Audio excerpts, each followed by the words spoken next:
Okay, so yes, I am going to be talking to you today about skin cancer and melanoma, amongst some other things as well. So obviously I've taken note of your conference title, which I think is fantastic. So it's Life Through a Different Lens.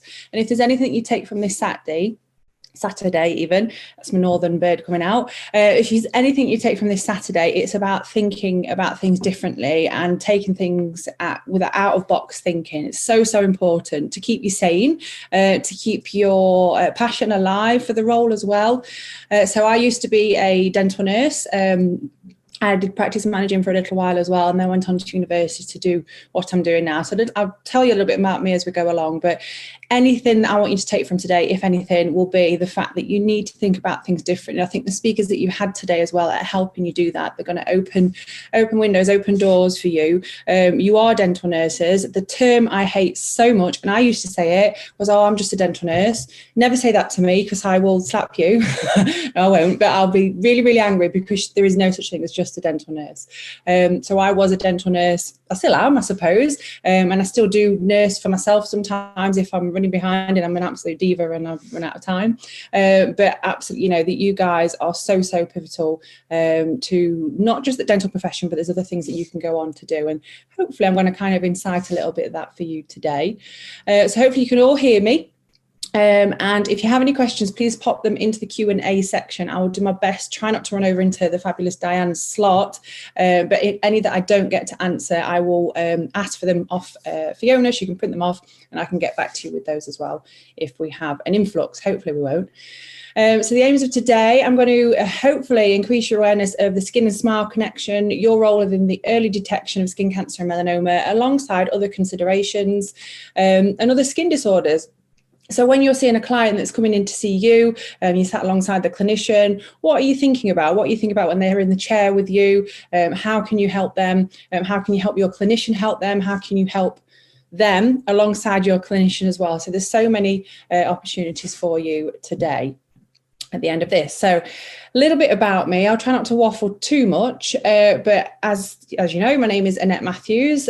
So I used to actually be, before I went to college to be a dental nurse, I had a keen interest in beauty therapy. And it all kind of started to like tie in at the minute. So my dad brought me a salon.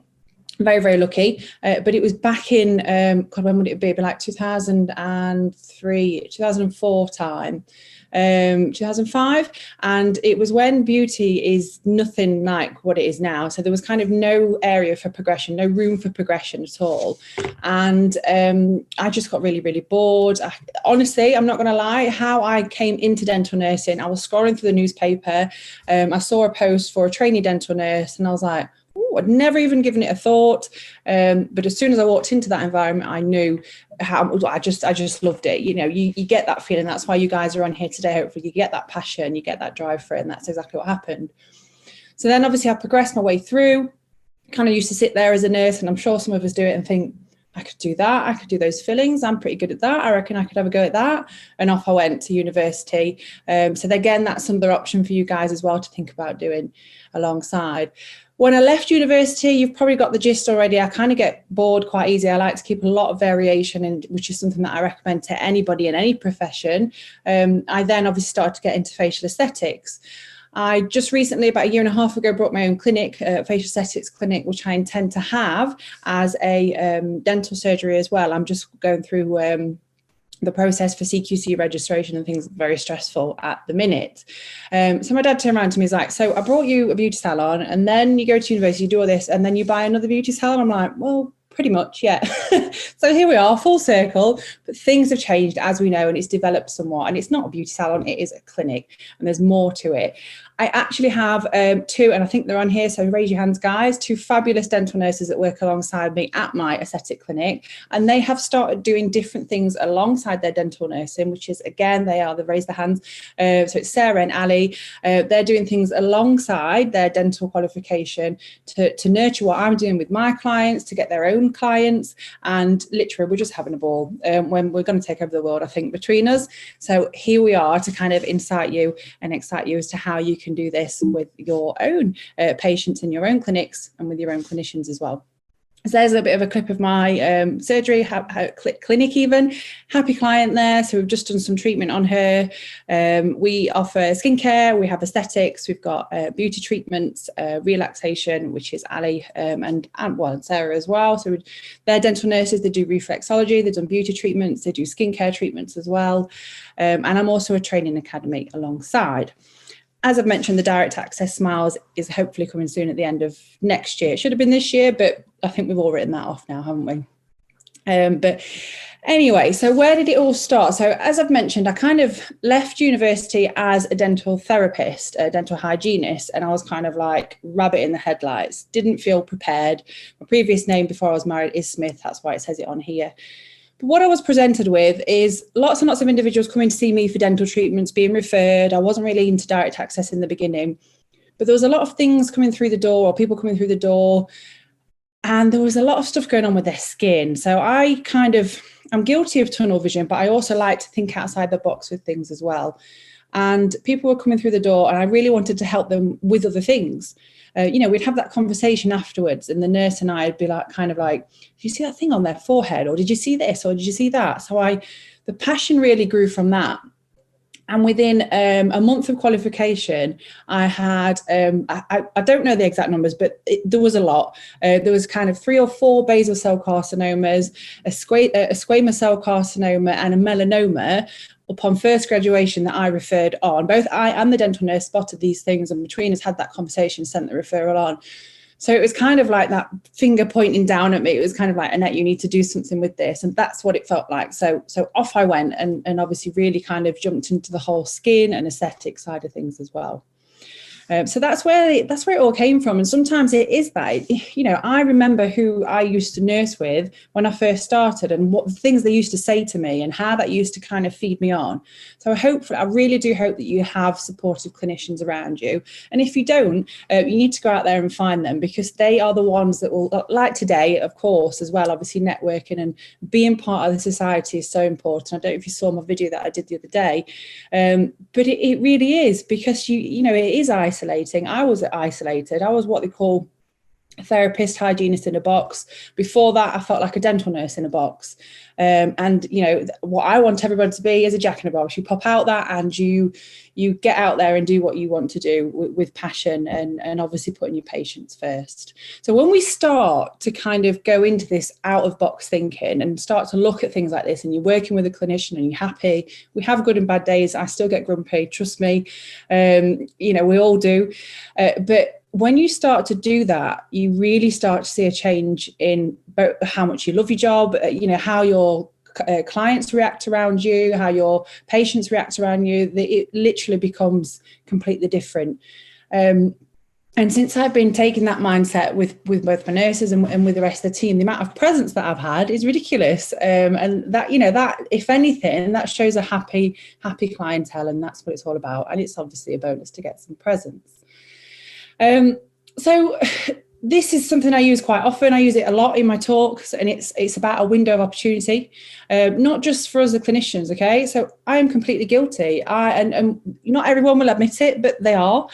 We will miss things. We have that tunnel vision, and general dental practitioners and GPs and nurse practitioners. We have a very small window of time to do a lot of stuff, as do you. Okay, so if we then obviously integrate skill mix and think about things differently, and every single one of us is looking at this client from a different angle, different perspective, we're all going to see things differently. My biggest pet hate is communication and not enough of it. So we need to talk to one another. If you see something, don't think, it's not for me to say. I used to sit there and think that. I've been made to feel like that by other clinicians as well when I first graduated, or, when I was a nurse and I didn't feel it was my place to say. You imagine that person in the chair, or that person coming in to see your clinician, or indeed yourself, depending on obviously if you're doing oral health education roles and things like that, or you're taking radiographs, fluoride varnish, all the amazing things that you can do. You imagine that that's your mum, your dad, your sister. That is somebody else's mum, dad, and sister. And if you've spotted something that you don't know what it is, even the clinician isn't going to know what it is.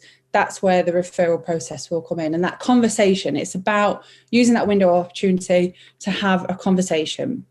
with your clinician, with somebody else? Did you see that? You know, exactly what happened to me in the early days. Now, one of the things that got spotted wasn't by me, it was by my nurse. And it wasn't until she pointed it out to me, she was kind of like, and I was like, what's the matter? Have you got an itchy head? Like, what's going on?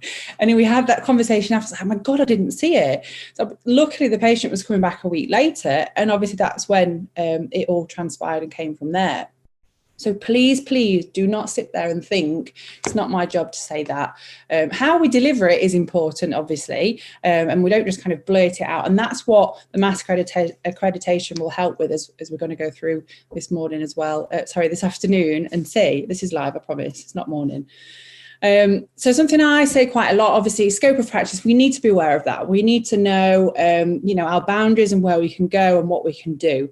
But I'm a big believer in getting out of your comfort zone, getting comfy again, and then repeating that. Okay, so we are governed by ethics, by our standards, by the guidelines from the GDC as well, of course, but there are certain things that we can do as long as, my humble opinion is, put your patient first, and what can go wrong. Things do go wrong, but if you are always putting your patient first and in an ethical manner, which we do as nurses, I tend to find when I'm training past nurses, past hygienists, therapists, we are so ethical in things that we do as well. So that's a little bit of inspiration for you today. So just to kind of go through a few case studies, I've not got pictures because I was struggling to find the permission from the individual, so I didn't want to risk it. So you're just going to have to listen to me waffle for a little while. But case study number one, I've kind of already touched on these already, but there was a skin cancer case that came in. So straight from graduation, I was told by one of my tutors at Sheffield, I will see 3 to 5 cases of cancer. And this was the statistics at the time, apparently. But I saw that in a month. So that was complete and utter garbage. Who it was that told me, or why, or what, or how that came about, I don't know. But that's what I had in my head. So when it happened in a month, I was like, this is ridiculous. I worked in a corporate dental setting. I worked under prescription only. So I was a dental hygienist, hygiene visits, periodontal visits of individuals coming through. Lucky enough to have, a team. So I had a dental nurse that was helping me and keeping me in check and keeping me running on time as well. And we were really, really close. So this individual came in. And I didn't spot it. She got a little bit of a scab in her hairline. The one that I saw was on her lip. And then I think she had something in her eyebrow as well, if I remember rightly. And it was, as I say, I didn't see the one in the hairline. I saw these ones, and we had that conversation with the patient afterwards. The nurse kind of, integrated nicely into that. It was quite nice and informal. We made her feel relaxed, and obviously we got it checked out. Later transpired to be basal cell carcinoma, which is so common. I'm going to tell you a little bit more about that a little bit later on. It's very, very common, but like everything, if it's A, prevented, or B, caught early, the outlook is so much better for the client and the individual as well. Okay, and this is not me throwing anybody under the bus, because that is not my style. These individuals had seen other clinicians in the same setting within the last few weeks as well. So these things do get missed. So it's not a case of, oh, well, they've missed that means they're rubbish at their job. That's not what I'm getting at. What I'm getting at is the whole team are responsible for this patient while they're with us. And even though it's not kind of in the mouth, the things that we need to be looking for and things that we need to be looking at to help them. And it is within our remit, absolutely in our remit. And as a team, we can obviously progress with it together. Case study number 2, this is where you start to think manifestations. Oh, hang on, Siri's kicking off. What's going on there? Study, I didn't say Siri. See, I'm having tech problems now. So dermal planing. So hands up if you've had dermal planing as a dental nurse. A really, really nice procedure to have. Or anybody that's had it. That's probably one of my favourite procedures. So we remove dead skin cells and we can apply a chemical peel onto the area at the same time as well. Now, these individuals that are coming in to see me consistently had hormonal hair growth, what we tend to see in the lower face here under the chin. I was kind of asking and quizzing the questions and thinking about things. And, this hormonal hair growth, we had the conversation. Later transpired that we, sent them on to see the GP, and there was polycystic ovary syndrome. I don't know if you know what that is, but the other, my nurse Ali that works there as well, she's worked with cases of that within her reflexology remit too, and we've helped people through things like that. So it's that out of box thinking. So patients come in for a procedure, you do something for them, but you're thinking how and why, it's that preventative phase. So like, how and why is that going on, and how can I help that from coming back? Yes, we can keep dermaplaning it every 3 to 4 weeks, but what's the bigger picture? That's my point. It's that window of opportunity that we use to work out the bigger picture and what it is that's going on. Case number 3, we're going to think about melanoma. So this was when I worked at a practice near Nottingham. It was a little while ago. We had a client with a abnormality on the back of his neck. Again, I'd kind of glanced it, but then it was my nurse that picked up on it. When we were kind of discussing TPs while the patient was having a rinse or something, she then obviously brought that up to me, and we had that conversation together with the patient and referred them on accordingly. And as you can see here, we had this subungual melanoma, which is what we're going to chat about a little bit later on. It's actually under the nail bed, and that was noted by a fellow dental nurse during a routine dental visit as well. And that's something I didn't see. I think they saw it when they were clinging onto the chair, not with me, of course, with one of the other practitioners. And obviously they spotted something under the nail bed there. So there lies the point. Okay, so there's 3 cases where already you're starting to think, oh, I don't look at people's fingers and hands when they're in the chair, or do you? And you're just not seeing these things. So when I did my MASCED accreditation, which I'm going to tell you a little bit about in a minute, I was telling people in the supermarket, my husband was literally dying every time I went out somewhere. If I saw something I didn't like the look of, I'd have that informal conversation and use my window of opportunity to have that conversation with the patient or with the individual while I'm out and about. It's a bit crazy, but you will start to see things differently after today, hopefully, when this conference is over, from all the other speakers as well, all the opportunities that you have. Another one is obviously you might work alongside an orthodontic therapist or an orthodontist, or even just individually in your dental clinic where you're working. You might have people that you're seeing that have appliances on. You might be helping them with oral health promotion. That might be part of your role. You might be helping with fluoride varnishes and things like that. You can then start to think about acne and skin. So if you've got an individual that's coming in and they have a fixed appliance, they're probably going through hell for that, and then they're covered head to toe in acne. These are things that if you familiarise yourself with and understand and know a little bit more about it, you can potentially help those clients. You might already have a dental clinic that has skincare regimens in place and that has skincare products for sale. If not, why not? As you see as I go through, there's a really good starting point that I can put you off on how to start that conversation with the patient. But acne is so debilitating, and if we can again prevent it and get on top of it early, then we can make a real big difference to the patient's the patient's demeanor and their outlook on things as well, and really help them with that. Another one to move on to from that, obviously, is the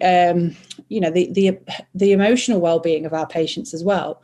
So you will all know, I know when I was a dental nurse, you used to get those, probably the wrong term to use, but you get the individuals that come in that are very memorable. So I'm not going to use that term, but you just think, oh no, it's them again. And we're all guilty of that. It's how we get through the day and we get by in life, I think, sometimes. But is there more to it? Is there more that's going on? So I had a patient recently, probably it is my worst experience in my life to date, in my professional career to date. I'm literally just about ready to start talking about it. So Ali was alongside me. I spent 2.5-3 hours doing a smile makeover for this lady. We'd done mock-ups, we'd done pictures, we'd had a little look at it together, what it was going to look like. We were closing a diastema. Sat the patient up and she burst into tears. She absolutely hated it. For me, that broke my heart because I'd put my heart and soul into it. My nurse alongside me, we between us, we genuinely didn't know what to do. But obviously the conversation transpired. It was a big change for the patient. We have to send them away to get them to have a little think and a look at this, get friends and family to see. She now loves them. But that day literally broke my heart. And if it wasn't for my nurse, who literally was messaging me that night, like, Annette, are you still alive? Annette, are you all right? Annette, are you okay? I was like, yeah, because she knows how passionate I am about this. So you're there for my emotive support as well, you guys. You don't realise as clinicians just how much it means to have you in the room alongside us with our patients as well. But these are all little things that if you're sitting, you know, we're guilty of tunnel vision, so we're cracking on doing what we're doing, and you're sitting there and thinking, that doesn't quite sit right. Why has she said that? Another individual, to give you an example, is I had a lady that came to see me that was going through a really messy, rocky divorce. Her husband had cheated on her with a 20-something-year-old, and she came in to see me. I want you to make him really jealous and do this and do that. And you start to think, oh, that's not the right reason for you having these treatments. And between us, you know, if there's three of us in the room, we've got the patient, me and yourselves, we can start to really help develop that patient in the right way, emotionally as well. And that's, again, something that you can look into and do a little bit more around therapizing these things and you know, mentoring and therapy, both for your patients and people in the industry as well, much like what the society does for you guys and, you know, the likes of today, to get you thinking outside the box.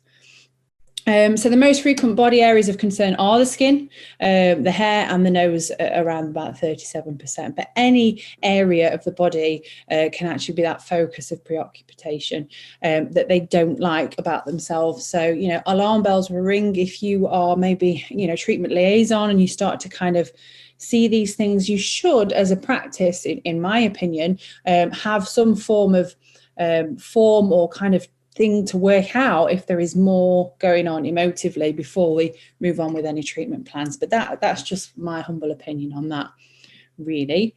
Something I talked about recently is the menopause and the hormonal interaction between skin and the periodontal health as well. So as clinicians, we may see systemic issues going on from that hormonal interaction. I talked about this yesterday for skin. I've had clients, individuals with no periodontal involvement, but we start to see bone loss around about a certain age. And we understand now that is more to do with estrogen production and lots of things going on. So familiarize yourself with these sort of things that are going on so you can help us think outside the box and have this conversation with patients, and, you know, build that rapport and help us build that rapport and have your own rapport with them and think about how you can help with them as well.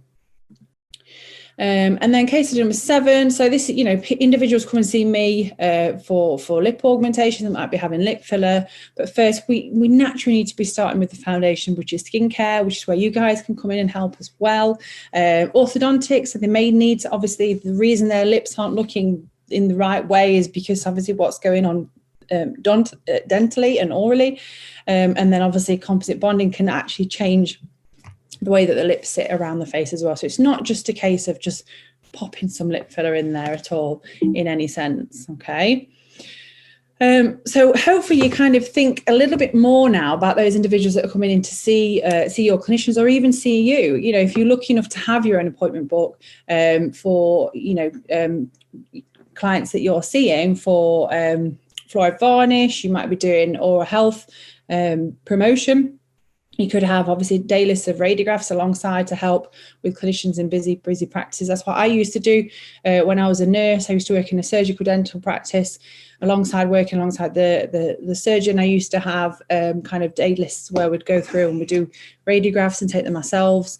So yeah, it's just kind of, you might have that one-to-one interaction with your patient. So I want you to really start thinking about other things that you can think about helping them with as well. And it's not about being jack of all trades. It's just about knowing about these sort of things to have that conversation with them and point them in the right direction of extra help. It might be someone else within the team. It might be something that you choose to go on and train and learn more about. You know, there lies the role where you can actually assist and help as well. So arm yourself with the tools and the knowledge. That's what your society is there for. There's obviously external training providers that you can go to. There's lots and lots of opportunities, and particularly now to try and reinvent yourself. How are you going to go back after lockdowns? How are you going to go back when we're going back to this new normal? And what are you going to do differently? What do you want to bring to the practice? Hopefully, you know, these sort of things today have made you think, well, actually, when I go back into practice, I'd really love to see that. So take it to the principal as a business plan. I've got free webinars you're all welcome to watch about kind of building a business and thinking about doing it as a business plan. Most principals will want to see how something is going to earn that practice money. And that sounds really, but the long and short of it is that's what businesses need to do. So if you can help them see that by building a business plan and tailoring it to the practice and how you can think about what you want to do and how it's going to integrate in the practice, then that is where we're on to a winner. So we're going to move on to skin now. So this is the Karen Clifford Skin Charity. And if anybody kind of, I know I get quite a lot of inquiries of people wanting to get into aesthetics, predominantly Botox and filler, but I'm here to tell you now, that is not what it's all about. The majority of the workload that I do is skin orientated. Okay, absolutely. It's the largest organ of the body. We're going to learn a little bit about skin now. It's classed as a mechanical barrier. It's a chemical barrier. Our skin helps prevent fluid loss. So when our skin isn't in the best condition, which we're all probably suffering with right now with our PPE that we're wearing, if it's not in its best condition, we start to lose moisture from underneath the skin. Moisture is responsible for plumping efficacy. It also helps remove toxins from underneath the skin. So if we don't have the right amount of moisture, that matrix of the skin, the function of the skin is not working as it should, okay? It's a defense against microorganisms, it's a barrier, and it also obviously produces melanin to protect against UV. So the skin is a very complex organ and there's so much that you can do with it just in the early stage, even just home care. So this picture that I've just shown you, that was home care and one peel. So she had one chemical peel, the rest of that was home care. There is no Botox, no filler in there. So people that come to me and say that's all they want to train in, nonsense, okay? There is so much that you guys can obviously look at doing as well. That's something that I'm working with Fiona with as well, to kind of build a platform for you guys to come in and help us. So as clinicians, if we're moving on to do the injectable side of things, there's so much that you can do alongside and get results like this. And you know what? The clients absolutely love it. 9 times out of 10, they'll come in wanting filler and Botox and they will leave with skincare and home care because the results themselves speak for themselves.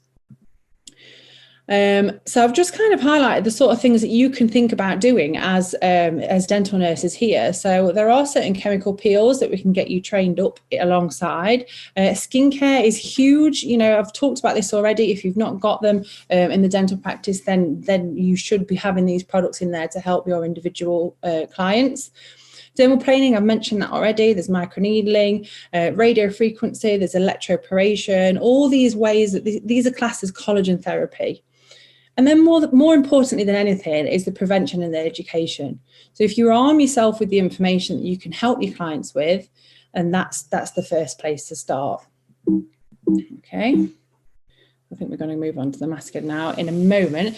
So this is a non-POM item. This is a product that I use called Sunnycos. So just to kind of highlight to you, so this is not Botox or filler. This is a product called Sunnycos that I use. So it is an injectable. And then this was a Sunnycos case and a dermal filler and chemical peel case as well. And this was a Sunnycos case too.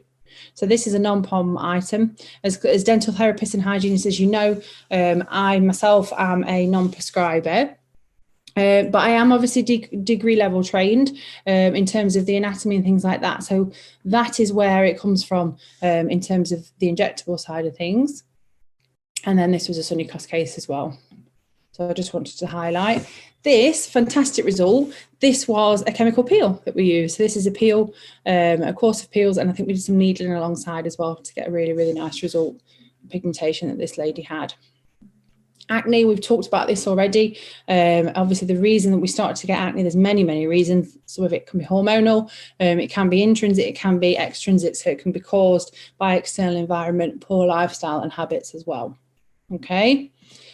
So these are all, these two in particular are things that you might see very often with clients in the chair, and you'll be thinking, or you might have it yourself and think, how can I help these people? Then you can arm yourself with the tools to do that. So if you've got any questions about that, then please do reach out to me, because I would love to help answer those. But We're going to focus just now. So, okay, right, brilliant, Annette. I really want to get into skincare. I want to obviously offer certain treatments to my patients alongside my clinician. At my clinic, we do Botox and filler already, and I really see areas that I can potentially fit in and offer these.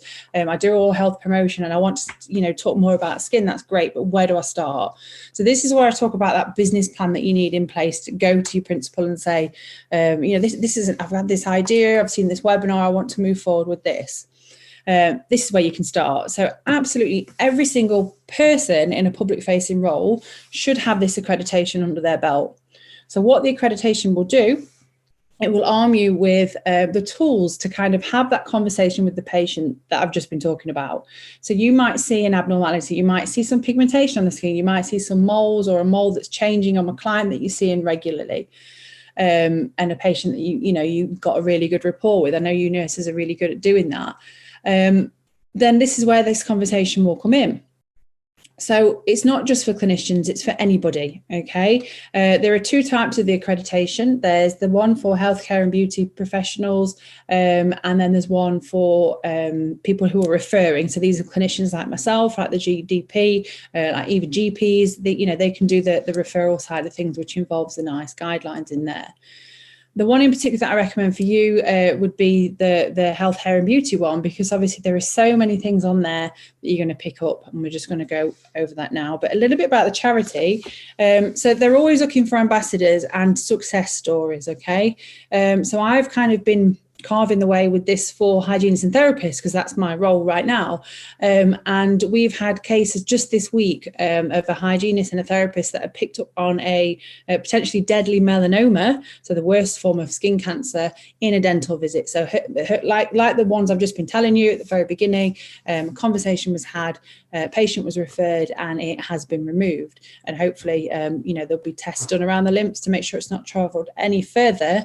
But that's the difference that this can make. So it's life-saving training. So the Karen Clifford Skin Charity, follow them on Facebook now, go on Instagram, make sure you're following them and check them out, okay? Because they are a very humble charity. They're literally run by 2 or 3 ladies, one of which lost her mum, who is Karen Chamberlain. That's where the name of the charity comes in.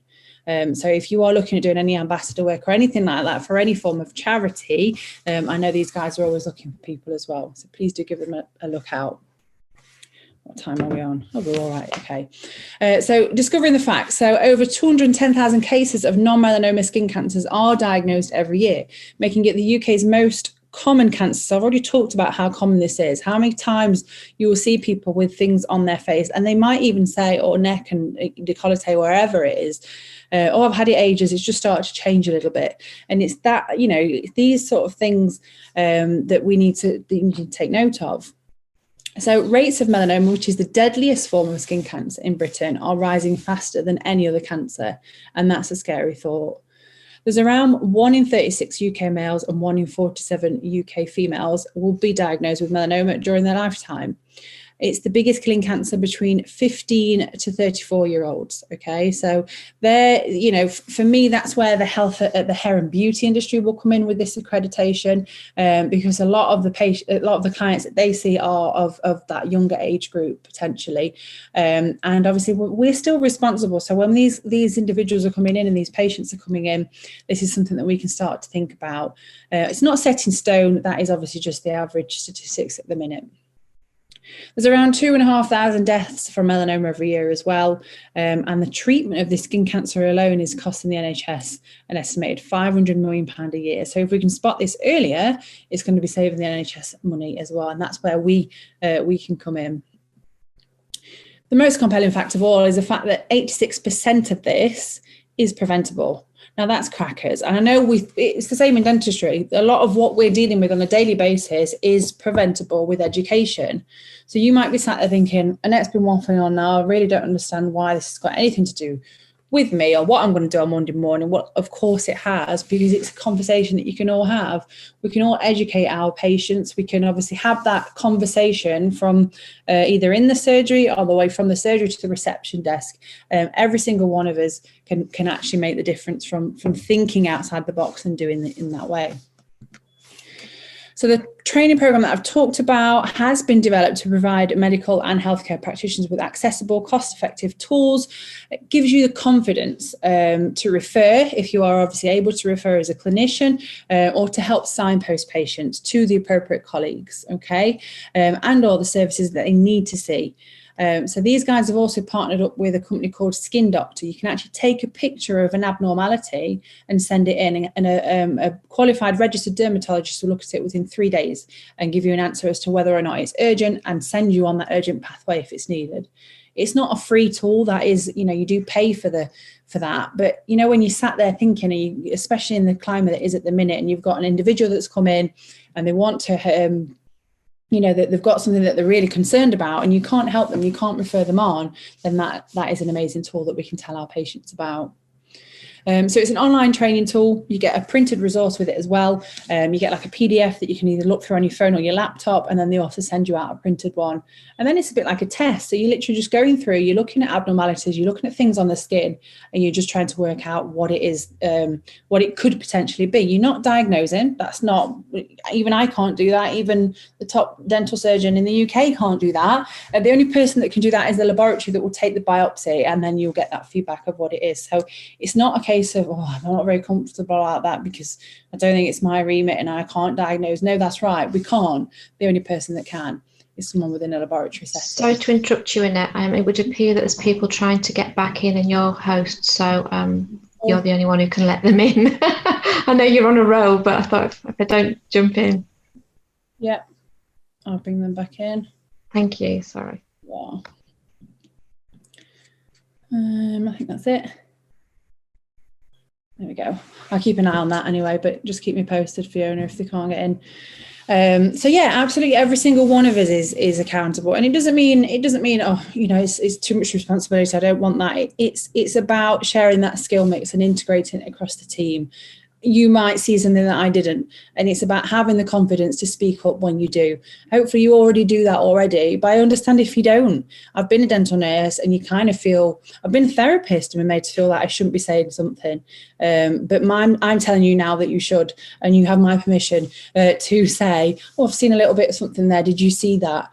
And even if you feel more comfortable doing so, excuse me, you can write that in the notes as well, because I would much rather have that noted down so the patient has had that conversation, or you've had that conversation with the patient as well.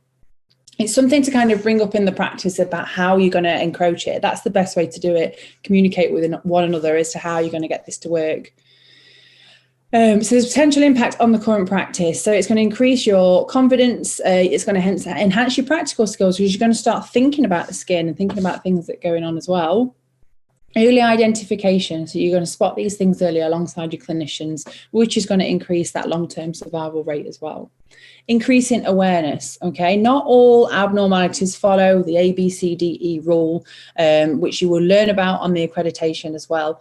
There's a general rule for what it is that you're looking for, but sometimes, as we know, things don't always fit that frame. Increased knowledge of the warning signs of melanotic lesions which lack pigmentation. So one individual I remember, she had an abnormality on her nose, and she thought it was where the glasses kept sitting and rubbing on her nose. It was a kind of a opalescent ball on her nose. That was indeed a melanoma as well. So it doesn't always have to be pigmented as well. And again, it's increasing awareness across patient communities. So, if you've got a little old lady or a little old gentleman that doesn't see anybody else, but they come to see you once a year or once every 6 months for a dental assessment, and they're not seeing anybody else because they're generally fit and well, there's that window of opportunity that every single one of us is accountable for, but to have that conversation and just to check things over and make sure everything's okay. I'm not asking you to get them to strip off at the door and have a good look. I mean, in summer you get a better look because you can see obviously other limbs and other parts of the body, and that's what I want you to be doing as well. But realistically, when you've got somebody that's coming in that might not be seeing other healthcare professionals, that's where you guys can come in. So as I've mentioned, you get the Masquerade Guide. So you follow the following topics in this guide. These are sort of things that you'll cover. You've got risks associated with UV rays from sun and sunbeds. Hopefully none of you use them. If you do, don't. Stop using them. Seriously, I used to use them a lot. Now I know what I know. Literally scares me to death. How to detect these suspicious lesions, focusing on the most common forms of skin cancer, to include what I'm going to show you in a minute. And also prevention. So this is where your sun cream and your SPF recommendations can come in. And that's the whole starting point then. So if you're talking to the client about oral health promotion, and then you're saying to them, oh, actually, when you're out and about, make sure you're wearing some good quality SPF as well, just to improve the quality of the skin. They'll be like, SPF, why are you telling me about that? Oh, well, actually, as a clinic here, as a practice here, we do obviously take everything seriously, and we're talking about prevention, and we're talking about holistic health and systemic health, and that whole thing can stream off from there. So there lies business plan number one to your principal. We don't sell skincare products, and we need to have some in here because I think I could sell them for you. Okay. So the sort of things that you will cover, we've chatted about this one already, you might remember. This is a subungual melanoma that you'll find under the nail bed, okay? Unlike other types of melanoma, it grows in surrounding skin, begins in the nail matrix. We used to see more of this when it was the old-fashioned UV lights for nails, the gel nails. It's now obviously LED, so they are less invasive. Acrolentigenous melanoma as well, it's found on the palms of the hands or the soles of the feet. So this is where Ali, who is a dental nurse who is in reflexology, this is an area that she will obviously see a lot more of this, and obviously hands and feet when she's treating areas like that as well. Superficial spreading melanoma, the most serious form of all skin cancer, which can literally appear anywhere on the body. So these are sort of things that we can be helping spot and look out for. And then we have nodular melanoma. So around about 20% of these cases can be this, and they appear anywhere on the body. And it is the most aggressive form in the nodular. Squamous cell, so I've talked about this one already as well. The second most common form of non-melanoma skin cancer, most frequently found on sun-exposed areas.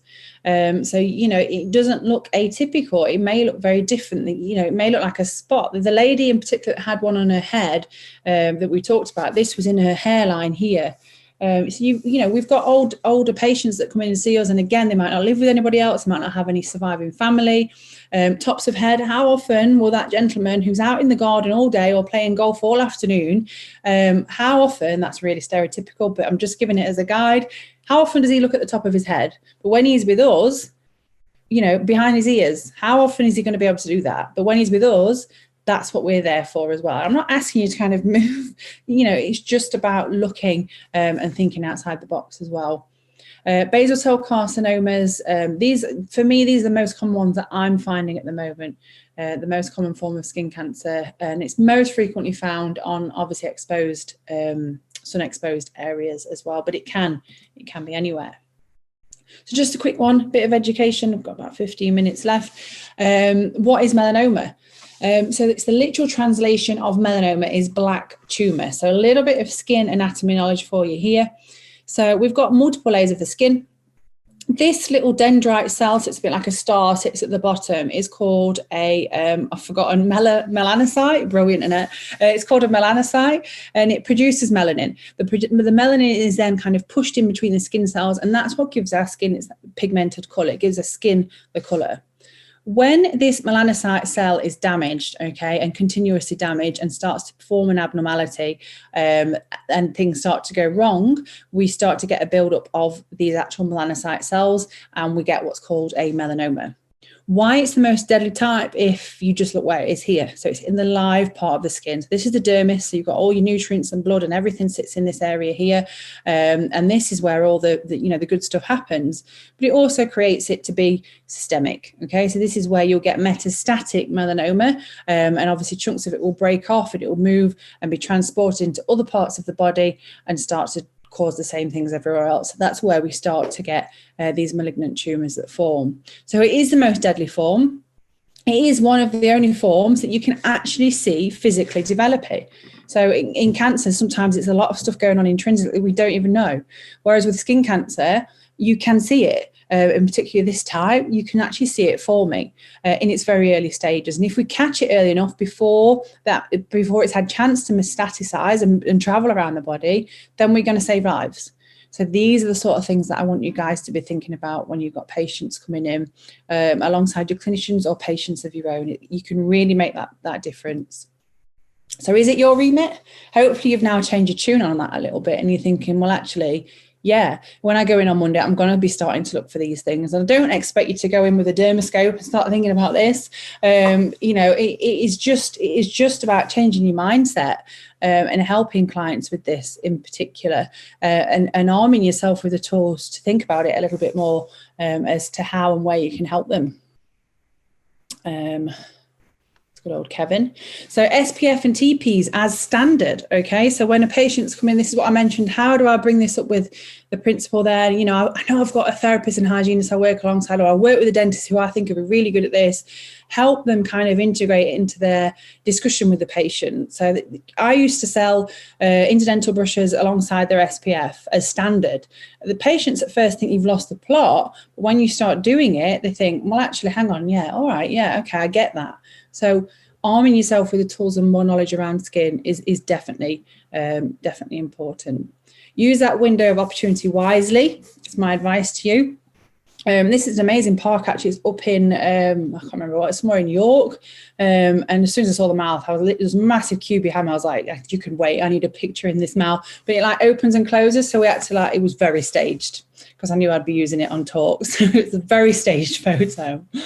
So utilize your scope to the maximum and then some, as long as your patient is always your priority. Optimize your patient's options, both for you and the clinician. Increase your window of opportunity for detection and treatment. Lean on your peers. Utilize networks like this today. Absolutely, it's so important. Not just online like this. When it is face-to-face, you need to go along. I know it's easier sometimes to do it when it's like this, but being in that face-to-face environment when we can again, there's nothing that gives you the buzz more.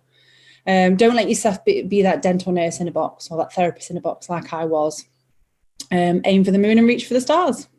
So a little bit of a gift, the MassCAD accreditation course they are offering. I don't know how Fiona's going to be giving these out, but I know she asked me the other day. So you get one accreditation for the team. So obviously just, I'll speak to Fiona about how she's going to hand these out. And then from myself, because I want you to be thinking about skin a little bit more, I'm going to offer one lucky winner my skin science course online, which Ali and Sarah have both done. So if you want to chat to them about how they found it and what they've picked up from there, and it's just to kind of get you thinking outside the box and thinking about skin and how you can help those orthodontic clients, how you can help those acne clients, how you can integrate yourself in with your clinicians that might already do facial aesthetics and injectables as well. So I hope you've enjoyed today. Hope it was all right. Annette, can I just interact with you a little bit, because there's a lot of interest on the MassCAD course and questions coming through, and I know you're so driven and so passionate about it. I wonder if you could just, there's a few questions come into my phone about is it modular? What does it cover? Somebody's asked what the measuring tool is. So if you could just, I'm just sort of looking at the time, we've only got sort of 10 minutes up to Diane max, but I wonder if you could go into the framework of the course and who supported it and all those things. Yeah, absolutely. So the course has been overlooked by many organisations, and it's also obviously being overlooked by us at the minute as well, isn't it, Fiona? So we're doing it for the society. So there is no current CPD with it for ECPD, but there will be. It ticks all the boxes. It's just the formalities behind the scenes that we've got to get set up. So it's already been accredited by the Association of Dermatologists. The podiatrists, they've just signed it off as well, amongst some other people. I can't quite name them all at the minute. But if you go on their website, you'll see who it is that has accredited the course already. How it works is you get the information documents, and you get like a large scale PDF and a booklet that comes out to you. And what we're asking you to do is just read, understand and recognise the different forms of skin cancer. So there are many variations of skin cancer, some more popular than others, but it covers a very broad spectrum of all the different skin cancers that are potentially there, and explains about them. It also talks about how to prevent them.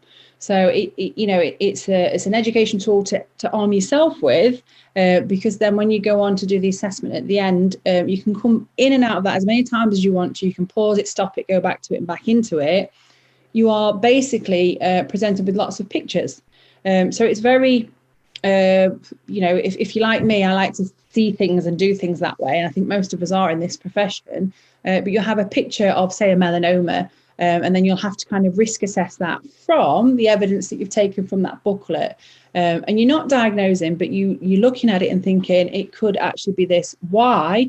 Because it shows this, and it shows this. So it's highly likely it's going to be that. And obviously it will tick off and say whether you are right or not. So we're not diagnosing, but it's about recognizing. So that's basically the formation of the course. Can you remember what the modules are called? I can't remember offhand. The different sections of the course. Yeah, if you go back onto my slide, these are the sort of things that we cover in. So we cover basal cell carcinoma, squamous cell carcinoma, superficial spreading melanoma and nodular melanoma, subungual melanoma and lentiginous melanoma. And then we also cover the risks associated with UV rays from the sun and sunbeds. We cover how to detect suspicious lesions, focusing on the most common forms of skin cancer. And we obviously cover how to prevent as well. So you cover all of this and you've got it to refer to forever. It's not kind of once you've done it, that's it, you're going to forget. I would recommend doing it annually anyway, because as and when we get new images from dermatologists through of differential abnormalities that we see and or new things might come into it, then we can help educate you guys at the sort of things that you need to be looking for. But remember, it's not always textbook. So I think I've only ever seen one case that was textbook. You looked at it, I got goosebumps because I knew straight away what it was going to be. Whereas the majority of the time you're thinking, there's something called that they cover in the accreditation called the ugly duckling sign. So if you see something on somebody's body or, like this in particular, if you saw that, you'd be like, what is that? That thing that catches your eye. And it arms you with the tools then to have that conversation with the patient and the confidence, because it is a daunting conversation to have. If you see something you don't like the look of, how are we going to do that as a team? It's horrible for me. I hate doing it. It never gets easier. But it is a conversation you have to have, because you're not putting the onus in the patient's hands, but you're arming with the patient with the fact that you've seen something they might not have seen, top of head, behind the ear, and you help them and guide them through that. And again, that's what the accreditation will help you with as well. There's some kind of, I'm just trying to remember what's in the pack, but there's some kind of measure, isn't there? Different sizes on this measure tool. I've got yours. You get like a ruler. I have got one here. 1 second. Have you? Okay. Yes, I've got everything at this house. It's a mad house. So you get like a ruler like this as well. So this is what you can give out to your individual clients. You'll get like a little welcome pack once you do it. And this is about, what we're looking for with the A, B, C, D, E rule is the last one, E, is evolving. So you're looking for something that might be evolving. A is asymmetry, so something that isn't symmetrical. B, you're looking at the border that might not be quite right. So these are all things that you'll pick up from the accreditation and that it'll help you with. So nice little tools that you can potentially use and keep referring back to as well. So it's not that you've got to remember everything, because who can? Yeah. No, and that's absolutely brilliant. And Diane's put a very valid point in, actually, and as I would only expect Diane to do that, is, the other thing, if you think about all of the skills that dental nurses do, photography would be really useful in this instance. So if you see these pictures and patients are willing, then the use of our skills in the photography and these wonderful cameras that they've got now would be fantastic. And we need more and more professionals to kind of talk about the discovery of this. So if it has happened in their four walls with a dental practitioner, the dental nurse and the patient, and they've spotted something that is life-saving, your dental nurse has taken some really good images of it, and then we're talking about it as a profession.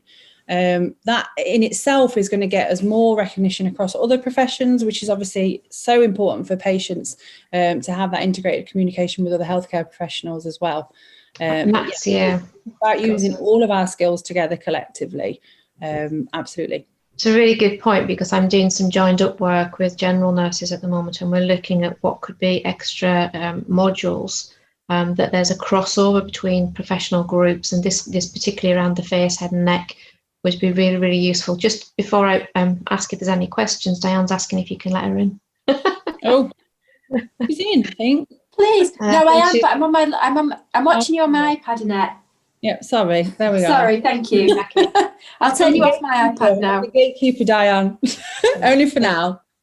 So I think that's key is if you sort of take this back. I mean, the dental nurses are really interested in both sides of it. I know a lot of them were interested in the skin cancer today. But the course itself, it's not it's not a long course, is it? So, you know, everybody can do this course. You can take as long or as little as you need to do it, to be honest, as well. It does get quite frustrating because it can be a little bit, I mean, I got stuck on a couple, but the team are there behind the scenes to help you. So there's like a little help box at the bottom. So if you're really struggling on one, you're like, I can't work this out. And I'm not scared to admit that because we're not there to diagnose, but it's about consistency. So you see lots and lots of abnormalities and you're looking at them and thinking, right, okay, that's signposted to that's going to be that. So yeah, they're really supportive behind you, and we want to hear your stories. So if you do the course and then you have a success story, then we want to hear it. That's what it's about. And I think the other thing is, I guess we go off on a gallop with this, but it's why that charity was founded. It's why MaskEd came about. Yeah, and that's the whole thing, isn't it? You know, sadly, Karen, she lost her life to a melanoma. Karen had seen many professionals, and she'd been to see beauty therapy. She was an average 40-something-year-old woman that went for lots of treatments. She went to lots of places. She'd been to see GP, she'd been to dental surgery, she'd been to not that anybody's guilty, because nobody is, because nobody was aware. And that's what the family found, that there was just not enough knowledge around what to look for the early detection of. So she sadly lost her life because it was discovered too late. It was actually discovered when she went for a spray tan, and they saw it on her belly, and that's when it was picked up by a beautician, and it was too late, and she sadly lost her battle. And that's what the family want. They just want more people to be educated early enough to make the change. And I know you might sit there and think, well, and I'm guilty of this. You think, well, that's not really relevant to me. Well, it is. You've got to have that out of box thinking. And I know it's tough because you think, well, the practice, they won't let me do this, they won't let me do that. Do it anyway. My advice to you will be, you'll sleep better at night if you have done this and you arm yourself with it and you have that quiet conversation with the patient if it is something that you see. You're not accountable for diagnosing. It is about having a conversation. That is it. Yeah, and I really appreciate that. I think I'm very conscious of time. I would like to see if Louise would come back in and just see if there's any questions in that box, Louise. And Annette, the very guilty sin that I need to get right here, which is you need to find Fiona Dentacare. And transfer. I will do that now. What I can do in the background as well, I'll have a look at those questions and answer them if you want me to in the chat, so they can be read at the end. Do you want me to do something, or do you want to send them to me and then I can answer it? Ask Diane if she has got any leeway on the start, and if she hasn't, then that's fine. We can take them away. I'm fine. You're all right if we just do 2 or 3? Is that okay, Diane? Thank you. Yeah, that's fine. Thank you very much. That's very kind. So I'm going to ask Louise to have a look in that question box and host the rest of. So there are quite a few questions, but I think you have, for the rest of your presentation and as it's been going on, you've answered quite a few of them. One of them is, my mum has been diagnosed with basal cell carcinoma.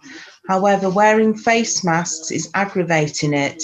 Is there anything she can use to help it, as she has waited nearly 9 months for a diagnosis, as doctors refuse to see her and have still given no advice? Has she got, the first question I would be is if she's got any, if she's having it removed at the minute. Has she got anything in place to have it removed? I know it's obviously difficult times at the moment. We need to be careful what we're putting on there. What I would suggest is something that's dermal corrective. Obviously, we don't want to put anything on there that's going to encourage skin cell regeneration. So the product that I would recommend is a product by, if you want to message me, you can do, but it's a product by Clinique and it's called Dermo Correct SPF. So obviously it's really important that she's putting SPF on the area as well, but something that's going to help repair the skin that is having that friction from the mask as well would certainly help. But she really needs to push at getting that potentially removed ASAP. And I know it's a tough climate at the minute. You could think about utilising that tool I talked about, the Skin Doctor tool. Again, it is a payable option, but you then get kind of fast tracked through via the dermatologist to an NHS centre that is obviously working out and removing these. So my advice, if it was my mum, would be to be a pest. My mum had solar keratosis on her hand. The doctor referred, and this again is not me being slanderous to a GP in any sense. It's not, but they kept saying, no, it's fine. It's fine. It's just it's fine. We're just going to keep an eye on it. I was like, I want it removed. I want it removed. I want it removed. And in the end, that's exactly what they did. So yes, I would just keep pushing that. It's a rubbish climate and we're all doing the best that we can. But if that was my mum, that's what I'd be doing. You're on quiet now. I'll try to, I thought I'd unmuted myself, but I hadn't. So okay. I'll just give you one more question. So working in a trust, we MRSA swab patients prior to general anaesthetic clinics. Do you think this could be a missed opportunity for identifying an abnormal skin lesion? And for nurses who are not confident with leading on conversations such as this, is there a recommended checklist they could follow and record against in the clinical notes? Yeah, I think that's what the accreditation will probably arm you with a little bit, actually, because it will get you and you can print things off from that as well. I would obviously ask the trust about how you can integrate it in. That's the most important thing. It's about communicating with your other people that you work in the team with about how, if you feel passionate about it, do the course, build that up, build that business plan up that I've talked about. And then absolutely build a template, think about how you can have that in your clinical setting, but it's something that you want to do as a team, most definitely, but you can use the resources from Skin and the accreditation. Absolutely, that's what they're there for. Fabulous. Okay, should we collect the rest, Louise? If I can make you responsible for collecting the rest. Annette, thank you very much. I don't think I would have ever contemplated looking at Skin as a dental nurse, no matter how ambitious or how much I've been involved in dental nursing. Skin would never have been something I'd looked at. We're so focused, aren't we, on the mouth and looking after the mouth and diet and everything else. So I think on that note, we'll gather anything that's left on there. Did you make me host again? I have, yeah, you should be host now. You're an absolute star, aren't you? Because I'm honestly very conscious of that.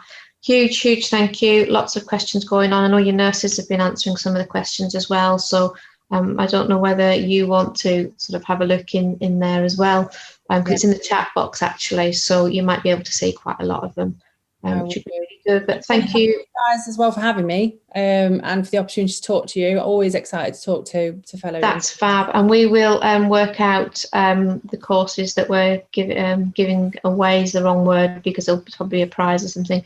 But in relation to the courses that you've offered, and we're very, very grateful to the prizes that you've offered for both the skincare and for the mask ed courses. It's very, very kind. No problem at all. It's been amazing, and thanks you guys for putting this together for everyone. It's really good. The feedback from my nurses has been really good.